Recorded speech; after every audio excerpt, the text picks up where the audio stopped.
Today I'm making the ultimate comfort food meal, great for a snowy day. But it's in my style, so that means homemade rye bread with tons of caraway seeds, the ultimate beef borscht. Now borscht, if you don't know, is a hot soup. You can sometimes serve it cold, but it's made with beets and a little bit of cabbage.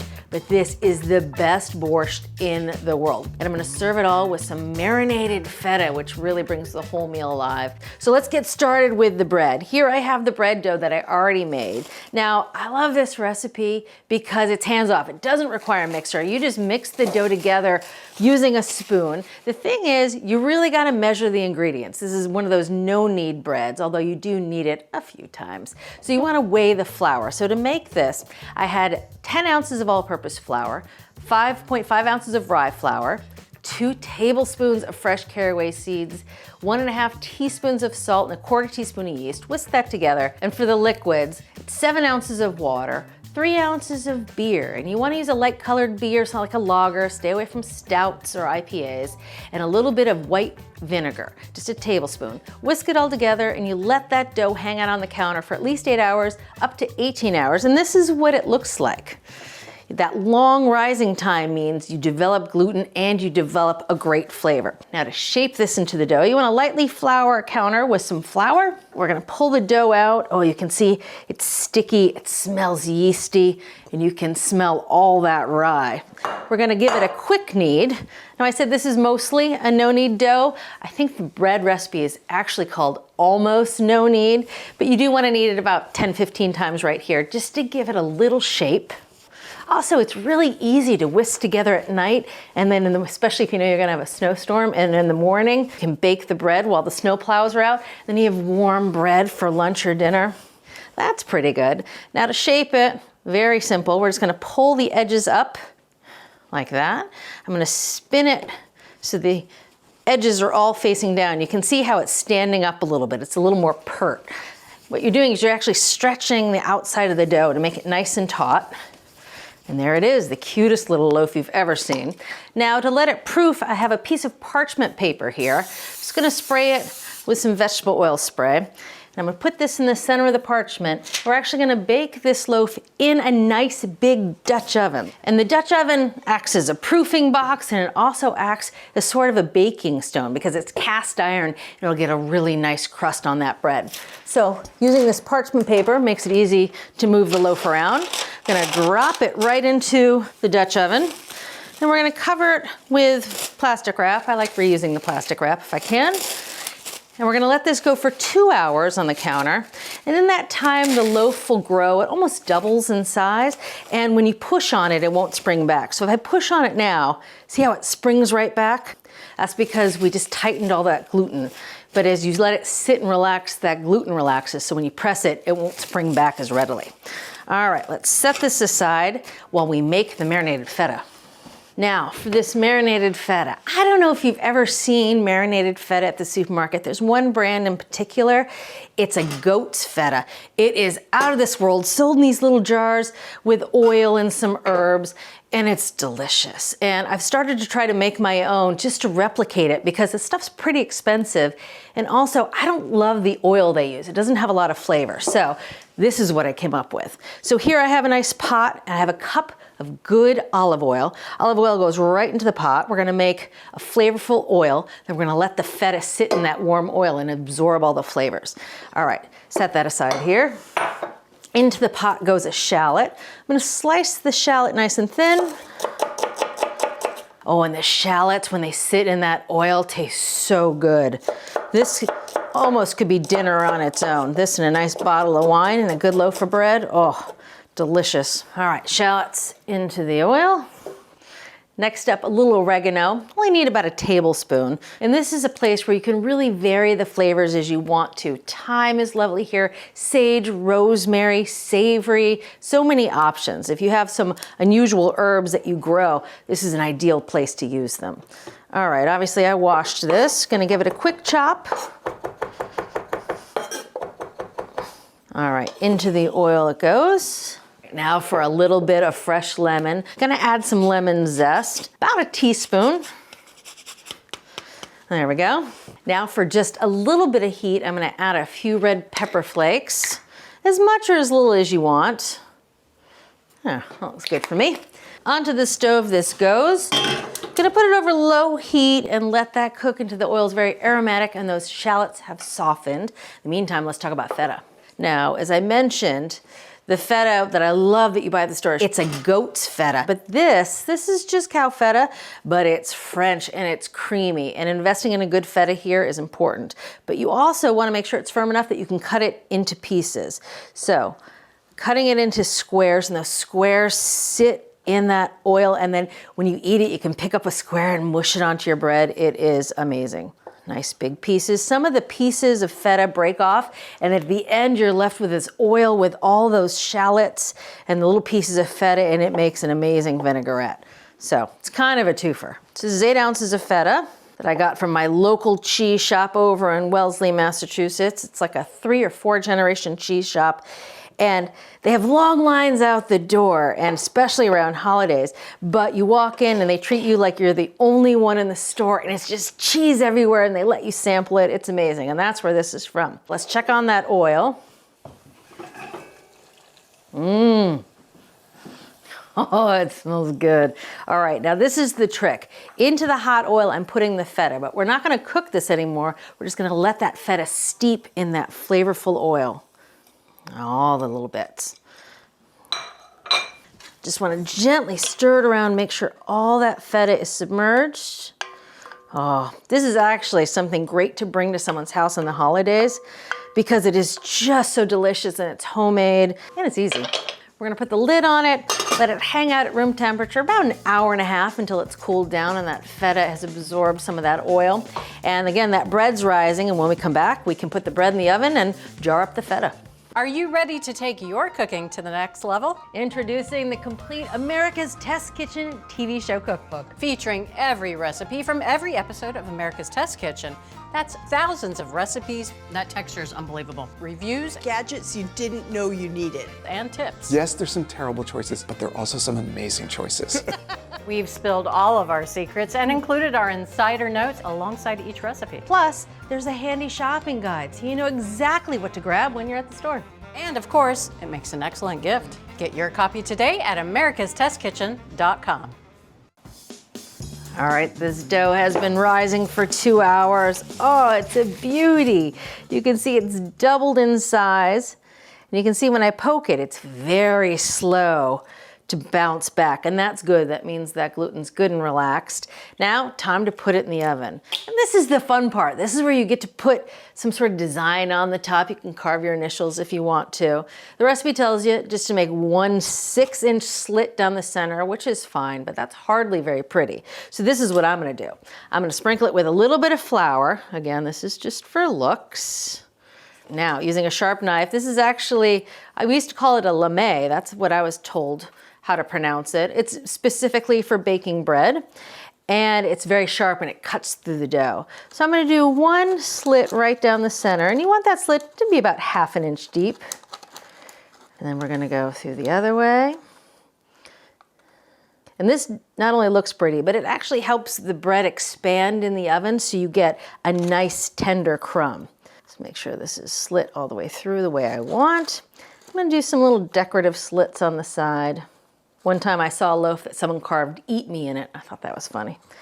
All right, so this is gorgeous and ready for the oven. Now, the baking of this bread is really interesting. We're actually gonna put the lid on top of the pot just for the first half hour. That traps heat, that traps steam, and that steam is really important for oven spring, so you get a nice rise in the oven. Now, the other thing is we're actually gonna start this in a cold oven. So my oven's off, have the rack in the middle to middle lower position so that the pot's in the middle of the oven. In it goes. And we're gonna heat the oven to 425. Set the timer for 30 minutes. After 30 minutes, I'm gonna take the lid off and let that bread continue to cook for 20 to 30 minutes. Now, as that oven begins to heat up, you get a last little bit of proofing time on that dough, so it gets even a little bigger. All right, so that's well on its way. And this feta has been sitting off heat here for about 1.5 hours. Oh man, does it smell good. So time to put it in a jar. I like using a nice big wide mouth jar. That makes it easier to get the feta out to serve it. So I'm just gonna pour the oil in again, very gently, put the feta in the jar. Oh, all those shallots. Now this actually holds for a while in the refrigerator, but I've never had it last longer than a week because we just eat it so quickly. Now I'm actually gonna add just a little bit of fresh oil. This is a 1/4 cup of fresh olive oil. That's both for flavor, but also to make sure that the feta is nice and submerged. That's it, this is ready for the refrigerator, and then we can get started on our homemade beef broth for the borscht. Oh, this looks good. Oh, nothing better than homemade bread. All right, she's a beauty. Now, the way to tell if bread is done, you can knock on the bottom and look for a hollow sound, which is what we were taught in culinary school, but I never got that right. It's easier to take the temperature of a bread using an instant reading thermometer. You're looking for a temperature of 210. Great. 210. Perfect. Right, now time to get the bread out of the pot. And this is where that parchment sling comes in handy. Parchment actually doesn't get hot. All right, onto a wire rack. Remove the parchment. And you gotta let this bread cool completely. That takes about 2 hours, although I have dug into it a little early on occasion. And warm bread, when you slather it with butter, there's nothing better. All right, it's time to make the beef broth. And if you want a good borscht, you need a good broth. Now, there's a lot of ways to make beef broth, but this is my favorite because the broth is incredible and you wind up with meat that you can put in the soup. So this recipe originally called for beef shanks, which is lovely if you can find them and they're not too expensive. But the alternative is using some marrow bones. This is 2 pounds of beef marrow bones, and you can find them pretty much at any butcher shop. And some chuck meat. This is 4 pounds of chuck meat. You can see I cut it up into big chunks. And all this is gonna simmer just with an onion, a little red wine, and some water. All right, so I have my nice big stock pot. This is actually my smaller of my 2 stock pots, if you believe it or not. I have a bigger one for even bigger batches. All right, as you can see, I've been cooking this onion just for a few minutes, so it's slightly softened. All right, let's get it out of this pot so we can brown the meat, because browning the meat is where you get that nice deep flavor. All right, softened onion into the bowl. Big pot back on the stove. You can add a little bit more vegetable oil if you need to. You just need a thin film of it on the bottom of the pot. Now we're gonna start to brown the meat, and you wanna do this in batches because you don't wanna crowd the pan. In goes, we'll start with the chuck meat. So browning the meat is good because it adds flavor, but almost as important as getting browning on the meat, you want to get browning in the bottom of the pan, that fond. And it's that fond that will really help the broth have good color and a good deep flavor.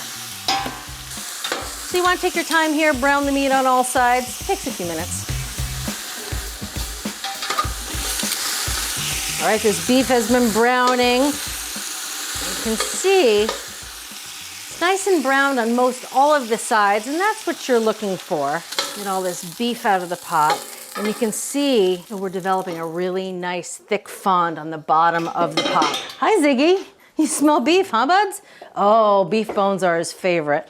All right, so in go the beef bones. We're just gonna brown them on all sides as well. And I'm gonna be careful not to burn the fond on the pot. And one way to do that is if it gets really brown, you can add a spot of water just to prevent it from burning. Or you can continually move the bones over where it's getting too brown, and the moisture will help sort of deglaze the fond. All right, just a few more minutes to brown the bones. All right, there's a little bit of browning on these bones, which is perfect. They don't get very brown, but what you want to do is really get that fond a little bit darker, which it is. That fond is gorgeous. Get a load of that. That is good flavor. But if we went any further, it would start to scorch. So we're gonna start adding the liquids. Here I have 1/2 cup of dry red wine. I love that sound. All right, we're gonna use that red wine to deglaze the bits off the bottom of the pot. Scrape them up. I'm gonna let it reduce a little bit. You really want to take your time, use a good wooden spoon or a wooden guitar. I like this because it has a nice flat bottom, good for scraping the pot. And just get up all those brown bits. You can see that wine's reducing, that's great. It's intensifying in flavor as it does that. All right, Now we're gonna add all the bones and the onion back to the pot.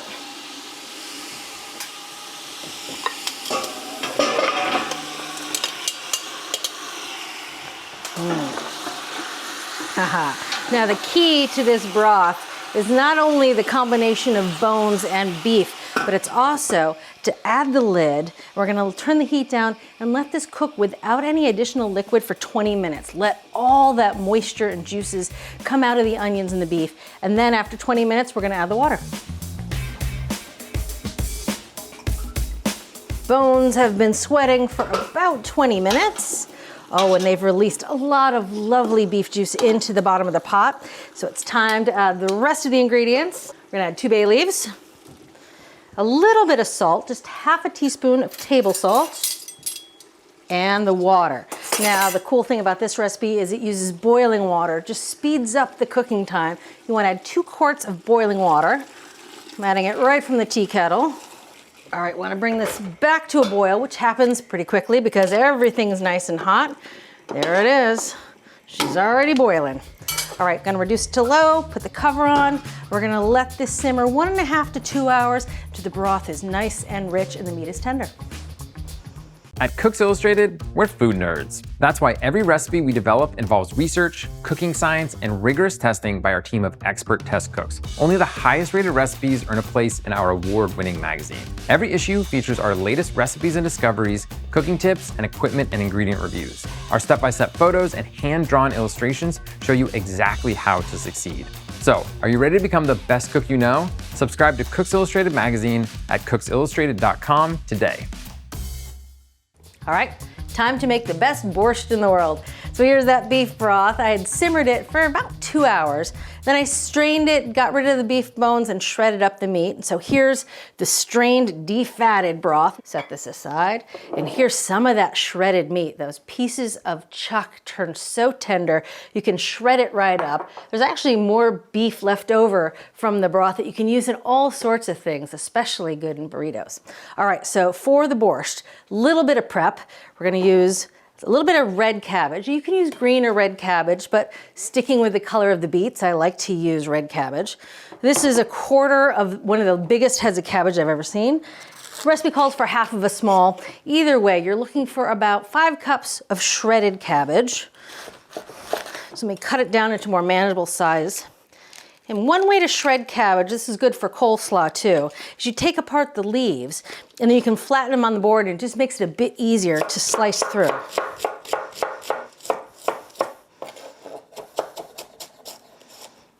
Put it back into this nice big bowl.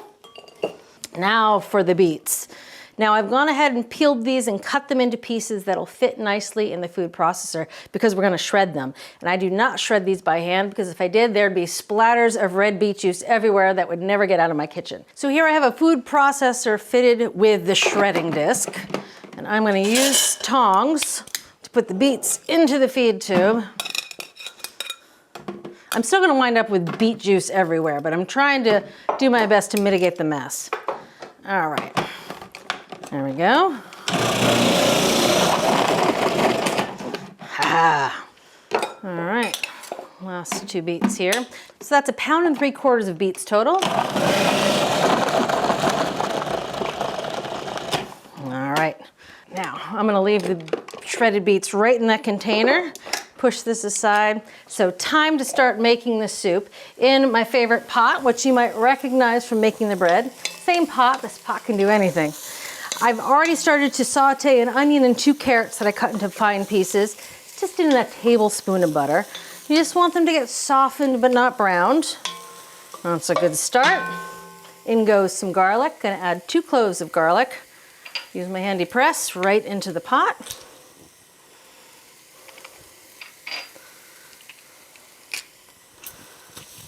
There we go. Just gonna cook that garlic until you can smell it. Takes about 30 seconds. Oh, that smells good. Next up, some tomato paste, right from the tube. I love this tomato paste in the tube. You can just add it right to the pot. It doesn't go bad like a can. Measure it right into the pot. That's about 2 tablespoons. Now to this, we're gonna start adding the broth. Just gonna add about 1/2 cup of the broth or so. just want to dissolve that tomato paste. The smell of making this soup, oh, I love how it makes the house smell. All right, gonna add everything else to the pot. So that's the rest of that beef broth. Again, about 2 quarts of broth. All right, in go the beets.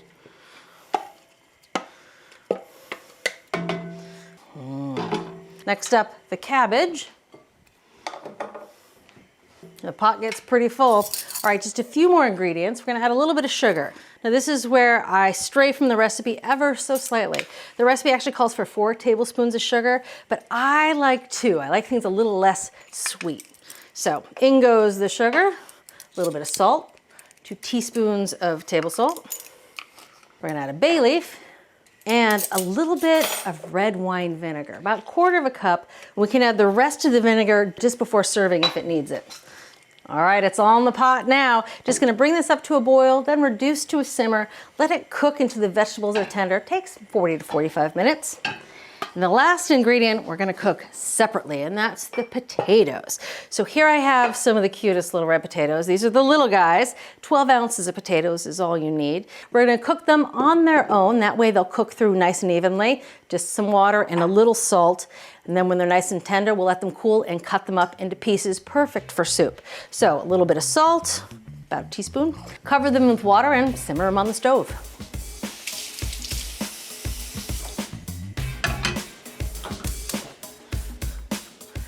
All right, the soup is done. The vegetables are tender. Just needs a few more things before we're finished. All right, to finish off the soup, some fresh dill. This is 1/4 cup of fresh dill. And here's that shredded meat from the broth. Oh my goodness. All right, that's it for the soup. Here are the potatoes that I cooked, cooled, and then cut into quarters. Now the reason you don't put them in the soup is one, so they cook through more evenly, but also this soup in this form right here freezes like a dream. It holds for days. But if you put the potatoes in it, it starts to get a little murky. So best to cook the potatoes just before you want to eat the soup. Here's that gorgeous loaf of bread. Woo, gonna slice into this. Oh, that's a good crust. You can see the little blistery bits on the outside. I love that part. It's a nice crisp crust. All right, so it's a bowl shape, so I'm just gonna cut it in half and then cut it vertically into nice, thick, rustic pieces. I mean, look at that. It's beautiful. You can smell the caraway. This bread is one of my all-time favorites. All right, into the basket it goes. Time to make a nice big bowl of soup. Put some potatoes in the bowl. Top it with a little bit of sour cream, a couple sprigs of dill. Oh, yes. Now for the bread and the feta. Get a nice big rustic piece. I'm gonna get a nice chunk of feta, push it onto the bread. This meal only needs one thing, and that's a good Polish beer. This is sort of an Eastern European meal, right? The borscht and the rye bread. First up, the borscht. It is incredible. It has so much flavor. The sweetness of the beets, that slight sourness of the vinegar, and then undertones of that beefy broth. And you can't replicate that flavor using canned beef broth from the supermarket. If you want the ultimate borscht, you have to start by making your own broth. Oh, and some rye bread with the marinated feta. This is almost a meal in its own. The bread dough, because it rose overnight, has this deep, hearty flavor, and you have those pieces of caraway that are toasted. So good and so easy. See you next time. If you're ready to take your cooking to the next level, head over to americastestkitchen.com and get a free trial of our ATK Essential membership. While you're there, you can sign up for our free email newsletters and download our app. So, what are you waiting for?